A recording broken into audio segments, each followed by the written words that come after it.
Bom, pessoal, e lá vamos nós para mais informações. E a coisa não vai boa para o Brasil. Tá difícil a gente trazer uma notícia boa aqui para o Brasil. Nós vamos falar agora de Bolsa de Valores e da fuga, né? De investidores na nossa Bolsa de Valores. Mas também, né, depois da última queda, gente, cara, qualquer pessoa que se preza, que tem um investimento lá que se preza, vai ficar com medo mesmo. O governo Lula tem sido um fiasco sem precedentes nessa questão aí da economia brasileira. Nunca vimos o país, né, a não ser na época da Dilma, mas a gente faz tempo que a gente não vê o país numa situação tão complicada como a gente está vendo. E olha que a gente enfrentou uma pandemia, a gente enfrentou aí, né, os efeitos da guerra. Mesmo assim, Paulo Guedes deu um show de economia. Agora nós temos um ministro que está dando um show de incompetência. Bom, e o presidente parece que não está nem aí, porque continua implicando aonde não deveria implicar e fecha os olhos para onde ele deveria estar olhando. Bom, mas vamos para os comentários, a gente entra na matéria já, 29 de março de 2023. Deixa eu ver aqui, Érica Loretti, minha amiga, comentou aqui: perseguição total de quem é de direita e apoia Bolsonaro. Comentou a nossa amiga aqui no vídeo.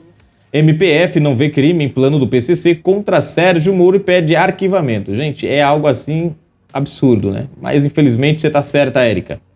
Olha o título da matéria, gente.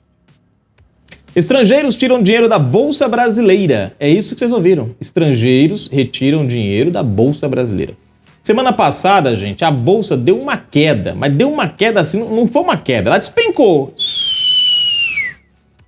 Em 2019, quando o Bolsonaro assumiu o país, a Bolsa estava trabalhando em torno ali de 97 mil pontos, 96 mil pontos, 98 mil pontos, né? Eu lembro, né, muito bem disso, porque acho que foi em fevereiro, finalzinho de fevereiro para início de março, nós trouxemos aqui a matéria, onde a Bolsa bateu o recorde, né, da marca dos 100 mil pontos. E aquilo ali, gente, foi um show na área de economia, que a Bolsa de Valores nunca tinha chegado a esse patamar. E ela bombou ali, né, passou os 100 mil pontos e dali para frente ela só subiu. Né? Um governo malvadão, autoritário, um governo que não sabia nada de economia, que, né, segundo os economistas de plantão, ia acabar com o Brasil, a economia ia pro buraco, que o Brasil ia ficar aquela coisa, desemprego, blá, blá, blá, blá, blá, blá. Na contramão dos discursos, a Bolsa de Valores cresceu, investimento no Brasil cresceu, né, trouxemos para o país mais investidores e aquele negócio, a Bolsa agora quando foi entregue, estava ali em torno dos 118 mil pontos, 120 mil pontos, oscilando por ali. Bom, foi Lula pegar no manche, né, do Brasil, acabou, meu irmão. É só ladeira abaixo, é só despencando, é uma ação pior do que a outra, é um resultado pior do que outro. Chegamos ao ponto da semana passada a Bolsa fechar em quase 97 mil pontos. O equivalente a quando o Bolsonaro pegou há 4 anos atrás. Quer dizer, foi um retrocesso fenomenal. Essa semana agora, de ontem para hoje, segunda, terça, de ontem para é que a Bolsa retomou ali, ultrapassou os 100 mil pontos de novo. Mas a coisa não tá boa. E aí, logicamente, os investidores olham para essa oscilação, para esse desgoverno brigando com o Banco Central, né, querendo atacar a questão da taxa Selic, que tá mantendo o país ali equilibrado por conta da inflação. Os caras estão vendo essa briga do PT aí, do Lula, né? Agora Pacheco se juntou. O que os caras estão falando? Meu, isso aqui vai dar merda, cara. Esse governo vai afundar o país, isso aqui não vai dar certo. Esse governo aqui vai levar pro buraco. Vou pegar o meu dinheirinho, ó, boto na minha sacolinha, tô picando a mula, tô saindo de fininho. E é o que tá acontecendo. Para não perderem dinheiro, o pessoal tá pegando seus investimentos e retirando. E geralmente isso o que a matéria fala aqui de investidores estrangeiros. Os caras estão saindo fora. Porque até pouco tempo, a nossa bolsa, a nossa economia estava sendo referência de estabilidade. Agora a nossa economia, depois que Lula assumiu, está sendo referência como instabilidade. Antes era como fazer para manter o Brasil, o país equilibrado. Hoje, com Lula, é como não fazer para desgraçar o país. É o que a gente está vendo hoje com Lula. Se você não é inscrito no canal, se inscreve agora mesmo, ativa o sininho das notificações, marca aí a opção receber todos os vídeos, comente, compartilhe e deixe o seu like. Na descrição tem chave Pix. Convido você a ser um patrocinador do nosso canal, ajudar o nosso trabalho, a gente precisa muito da sua colaboração. No final da descrição você vai encontrar o link de convite para o nosso grupo lá no Telegram, gente, que é show de bola, você recebe todas as matérias em primeira mão. E todos os sábados, às 20h30, agora mais cedo, tem as nossas lives, onde o seu comentário é quem faz a pauta, é o assunto que você traz que a gente debate aqui. Vem que vale a pena, é bem legal. A aversão ao risco global e os ruídos domésticos reverteram o fluxo do capital estrangeiro na Bolsa de Valores de São Paulo, B3, nos últimos meses.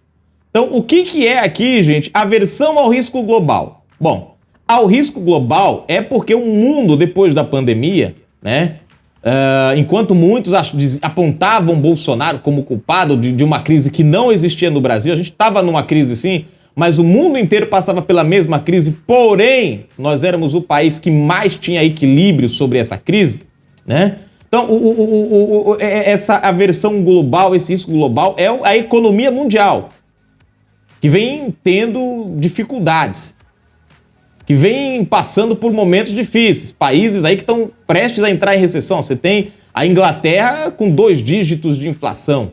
Os Estados Unidos também andando no mesmo caminho, né, do controle ali, mas não está conseguindo controlar. O Brasil era um dos raríssimos países, se não o único país que estava conseguindo ter controle a isso. Hoje, o Brasil está dentro desse contexto dos outros países, entrando ladeira abaixo junto com eles. Perdeu o equilíbrio, perdeu o rumo. E os ruídos domésticos é justamente o que se refere às decisões econômicas do governo brasileiro. Então, quando eu falar em risco global, a gente está falando do mundo. Quando falar em doméstico, a gente está falando da economia aqui dentro, né? Então, vamos lá? A aversão ao risco global e os ruídos domésticos reverteram o fluxo de capital estrangeiro na Bolsa de Valores de São Paulo, B3, nos últimos meses. Em 2022 e em janeiro deste ano, os investidores não residentes foram o principal motor da performance positiva da Bolsa brasileira. Presta atenção. Em 2022 e o primeiro mês de janeiro. Por que, Fagundes, manteve-se no primeiro mês de janeiro? Porque eles estavam esperando um Lula mais centrado. Eles estavam aguardando a promessa de Lula de alavancar a tal da economia miserável que estava no Brasil. 2022, eles estavam vivendo a economia Paulo Guedes, que equilibrou o país, que manteve o país sólido economicamente. Entra o primeiro governo de Lula, entre o primeiro mês do governo Lula, os caras estão naquela da apreensão e o que eles descobrem? Ladeira abaixo. Ladeira abaixo. Presta atenção. Em 2022 e em janeiro deste ano, os investidores não residentes foram o principal motor da performance positiva da Bolsa brasileira. Em fevereiro, contudo, o saldo do grupo ficou negativo. Bastou um mês, gente. Só um mês para o negócio degringolar. Pela primeira vez desde setembro e em março, o volume de saída tem sido ainda mais intenso, aumentou mais ainda. Conforme os dados mais recentes divulgados pela Bolsa Brasileira neste mês, até o dia 24, os estrangeiros sacaram 3,5 bilhões no segmento secundário da Bolsa. O resultado é mais que o dobro da retirada de fevereiro, 1,7 bilhões de reais.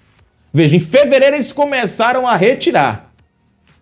Em março, eles duplicaram essa retirada. E a tendência, gente, é não parar. Para efeito comparativo, em março do ano passado, preste atenção, no passado quem era o presidente? Jair Messias Bolsonaro, o malvadão da economia que não entendia nada e falava com Ipiranga Paulo Guedes. Presta atenção nisso aí. Para efeito comparativo, em março do ano passado, o fluxo de capital estrangeiro ficou positivo no mesmo mês. Estávamos saindo da pandemia, estávamos ainda no efeito, ali no início do efeito da guerra da Ucrânia, porque a guerra estoura em fevereiro, março nós já estava ali no funil dos efeitos da guerra, a coisa apertada. Mesmo assim, o saldo foi positivo. Para efeito comparativo, em março do ano passado, o fluxo de capital estrangeiro ficou positivo em 21,3 bilhões de reais e o saldo no acumulado do primeiro trimestre de 2022 foi a entrada, ou seja, vieram mais de 65,3 bilhões. Já no acumulado deste ano, o saldo também é positivo, mas em volume muito menor.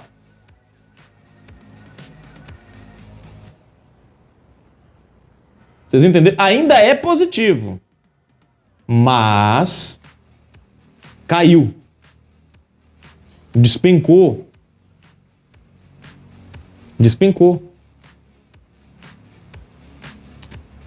Bom, já no acumulado deste ano, o saldo também é positivo, mas em volume muito menor, de 7,3 bilhões, isso em razão do alto volume de aportes visto em janeiro.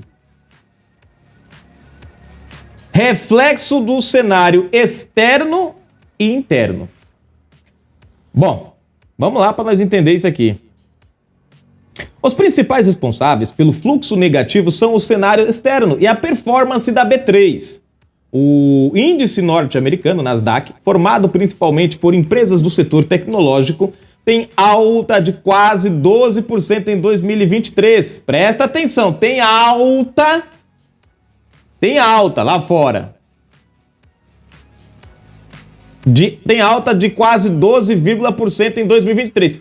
Enquanto o Ibovespa, Brasil, recua 8% no mesmo período. Eles crescem e nós cai. O que acontece? Vou picar a mula pro outro lado, mano. Aqui tá dando prejuízo. Um movimento de aversão a risco global que acontece desde o início do ano, em meio às altas de juros do Federal Reserve, Banco Central, BC dos Estados Unidos e de outras instituições financeiras, se intensificou nas últimas semanas, com a turbulência financeira internacional. Aos fatores externos se somam, ainda, questões internas que pioram o desempenho da Bolsa brasileira ante outros índices de países emergentes. O nível elevado dos juros no Brasil, os atritos entre o governo e o BC e a incerteza em torno do novo arcabouço fiscal compõem um ambiente adverso para a Bolsa. E aí? Né? Tá aí. Finaliza a matéria. Veja, gente, em 3 meses, Lula está conseguindo destruir tudo economicamente falando. Veja, em 2022, no mesmo período, o saldo foi muito mais positivo. Teve, inclusive, gente entrando para investir mais. No governo Lula é o contrário. No mesmo período, vinha numa economia boa. Eu não entendo, gente. Se o negócio estava bom, Lula assumia o país, mantém o que estava funcionando bem. Bolsonaro fez isso quando ele pega do governo Temer. Aquilo que estava dando futuro para o Brasil, que estava alavancando, ele manteve. Aquilo que não estava, ele tirou. Lula, numa ânsia de achar que o Brasil era dele, começou a pegar tudo aquilo de bom que Bolsonaro fez e começou a desconstruir. E o que ele está tentando fazer não está dando certo. Ou seja, Lula não está governando para o povo, ele está governando para tentar criar uma fama para si mesmo. Só que a fama que ele está criando é negativa. E está só mostrando #Bolsonaro tinha razão. Era o cara, acertou em tudo. Está só servindo para isso.